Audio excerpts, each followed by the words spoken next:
اس لیے آپ اپنے آپ کو اس پریشانی سے بچانے کے لیے ایسا کرتے تھے۔ مگر آج کل تو دیکھنے میں آتا ہے کہ زیادہ تر لوگ افطاری میں سموسے، پکوڑے اور کولڈ ڈرنکس کو زیادہ پسند کرتے ہیں۔ مگر یاد رکھیں، ایسا اللہ کے پیارے نبی صلی اللہ علیہ وآلہ وسلم نے کبھی نہیں کرتے تھے۔ اس کے علاوہ ناظرین، اللہ کے نبی صلی اللہ علیہ وآلہ وسلم جب سحری کھاتے تھے تو بالکل آخری وقت میں کھاتے تھے۔ ادھر حضرت بلال اذان دے رہے ہوتے تھے اور ادھر آپ آخری لقمہ کھا رہے ہیں، اور ادھر سورج غروب ہوا اور ادھر آپ نے افطاری شروع کی۔ ایسا آپ اس لیے کرتے تھے تاکہ اپنی امت پر بھوک کا وقت کم سے کم آئے۔ ایک مرتبہ اللہ کے نبی صلی اللہ علیہ وآلہ وسلم سحری کھا رہے تھے۔ حضرت علی رضی اللہ تعالی عنہ بھی آپ کے ساتھ تھے۔ اتنے میں حضرت بلال رضی اللہ تعالی عنہ آئے اور عرض کرنے لگے، یا رسول اللہ صلی اللہ علیہ وآلہ وسلم، وقت ختم ہو گیا ہے، میں اذان دینے جا رہا ہوں، آپ برائے مہربانی کھانا پینا بند کر دیں۔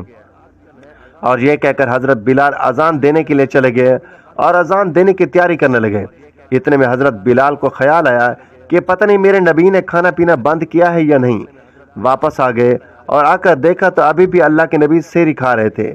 دیکھ کر حضرت بلال نے کہا، یا رسول اللہ صلی اللہ علیہ وآلہ وسلم، اللہ کی قسم سحری کا وقت ختم ہو گیا ہے، صبح ہو گئی ہے۔ تو یہ سن کر آپ صلی اللہ علیہ وآلہ وسلم نے اپنے ہاتھ نیچے کر لیے اور کہنے لگے، اے بلال، ابھی وقت باقی تھا، لیکن تیری قسم کھانے پر اللہ نے اس کو پہلے ہی نکال دیا کہ تیری قسم کہیں جھوٹی نہ پڑ جائے۔ حضرت علی رضی اللہ تعالی عنہ نے فرمایا، اگر بلال قسم نہ کھاتے تو جب تک میرے نبی صلی اللہ علیہ وآلہ وسلم کھاتے رہتے تب تک صبح صادق نہ ہوتی۔ اب ناظرین، آپ کو ان چیزوں کے بارے میں بتاتے ہیں جن کو اللہ کے پیارے نبی صلی اللہ علیہ وآلہ وسلم بہت پسند فرماتے تھے۔ کدو تو آپ بڑے شوق سے کھاتے تھے، آپ اپنے منہ اور دانتوں کا بھی بہت خیال رکھتے تھے، اسی وجہ سے آپ کو پیاز اور لہسن کبھی نہیں کھاتے تھے۔ آپ پیاز اور لہسن کو اس کی بدبو کی وجہ سے ناپسند فرماتے تھے۔ یاد رکھیں، اللہ کے رسول صلی اللہ علیہ وآلہ وسلم کو اگر کوئی چیز یا کوئی کھانا پسند نہ ہوتا تو آپ اس کو چھوڑ دیتے اور اس کو نہ کھاتے تھے، مگر اس کھانے کو آپ برا نہیں کہتے تھے۔ حدیث پاک میں ہے کہ اللہ کے نبی صلی اللہ علیہ وآلہ وسلم کی عادت مبارک تھی کہ آپ کو جس طرح کا بھی کھانا مل جاتا تھا آپ اس کو کھا لیتے تھے، یعنی کہ آپ وہ تمام کھانے جو اللہ نے حلال کیے ہیں اس کو تناول فرما لیتے تھے، بلکہ آپ بڑے شوق کے ساتھ تناول فرماتے تھے۔ ناظرین، آئیے اب آپ کو بتاتے ہیں کہ وہ کون سی چیزیں ہیں جو نبی پاک صلی اللہ علیہ وآلہ وسلم بڑے شوق سے کھاتے تھے۔ نمبر 1، کھجور۔ ناظرین، اللہ کے پیارے نبی حضرت محمد صلی اللہ علیہ وآلہ وسلم کو کھجور سب سے زیادہ پسند تھی۔ آپ کھجوروں سے افطاری فرماتے تھے، یعنی کہ آپ تازہ کھجوروں سے افطاری کرتے تھے۔ اگر تازہ کھجور نہ ملتی تو پھر آپ خشک کھجور سے افطاری کرتے تھے، اور اگر خشک کھجور بھی نہ ملتی تو پھر آپ پانی سے افطاری کرتے تھے۔ کھجور میں سب سے زیادہ آپ کو اجوا کھجور سب سے زیادہ پسند تھی۔ آپ صلی اللہ علیہ وآلہ وسلم نے فرمایا کہ جس گھر میں کھجور ہوتی ہے اس گھر میں کبھی بھی فاقہ نہیں ہوتا۔ نمبر 2، انگور۔ ناظرین، اللہ کے پیارے نبی حضرت محمد صلی اللہ علیہ وآلہ وسلم کو انگور کھانا بہت پسند تھا۔ آپ انگور بڑے شوق سے کھاتے تھے کیونکہ انسانی صحت کے لیے بھی انگور بہت ہی فائدہ مند پھل ہے۔ نمبر 3، انار۔ ناظرین، پیارے نبی صلی اللہ علیہ وآلہ وسلم کو انار کھانا بہت پسند تھا۔ آپ صلی اللہ علیہ وآلہ وسلم نے فرمایا کہ انار جنت کے پھلوں میں سے ایک پھل ہے۔ نمبر 4، انجیر۔ ناظرین، اللہ کے نبی حضرت محمد صلی اللہ علیہ وآلہ وسلم کی پسندیدہ غذاؤں میں سے ایک غذا انجیر بھی تھی۔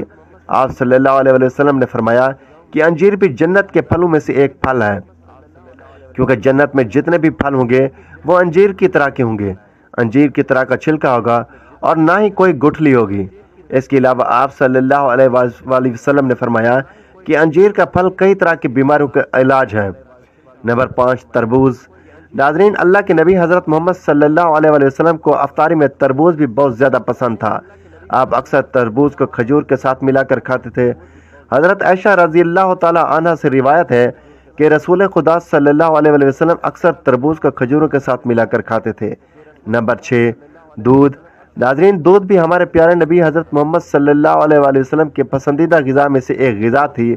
آپ کو دودھ بہت زیادہ پسند تھا۔ آپ اکثر گائے اور بکری کا دودھ استعمال کرتے تھے اور دودھ کو کبھی خالص تو کبھی پانی میں ملا کر پینا پسند کرتے تھے۔ نمبر 7، شہد۔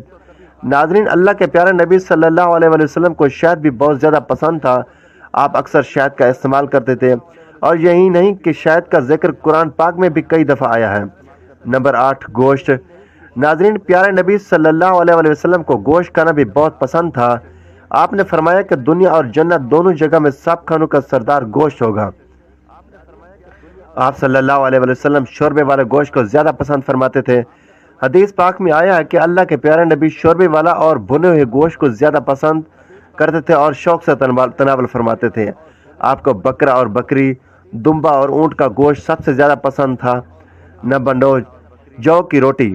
ناظرین، اللہ کے نبی حضرت محمد صلی اللہ علیہ وسلم کو جو کی روٹی بہت زیادہ پسند تھی۔ آپ اکثر جو کی روٹی کھانا پسند کرتے تھے اور بغیر چھانے ہوئے آٹے کی موٹی روٹی تناول فرماتے تھے۔ نمبر 10، چاول۔ ناظرین، پیارے نبی صلی اللہ علیہ وسلم کو چاول کھانا بھی بہت زیادہ پسند تھا۔ آپ چاول کو بھی بڑے شوق کے ساتھ کھایا کرتے تھے۔ آپ صلی اللہ علیہ وسلم نے فرمایا کہ اللہ نے چاول کے دانوں میں بہت برکت رکھی ہے۔ اللہ تعالیٰ سے دعا ہے کہ اللہ تعالیٰ سب دیکھنے اور سننے والوں کے گھروں پر خاص رحمتیں اور برکتیں نازل فرمائے اور تمام ناگہانی آفات، بیماریوں، نقصانات اور رنج و فکر سے محفوظ فرمائے اور ہمارا خاتمہ ایمان پر فرمائے، آمین۔ ناظرین، یہ تھی ہماری آج کی ویڈیو۔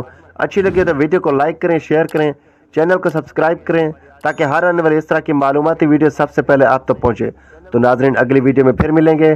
اللہ حافظ۔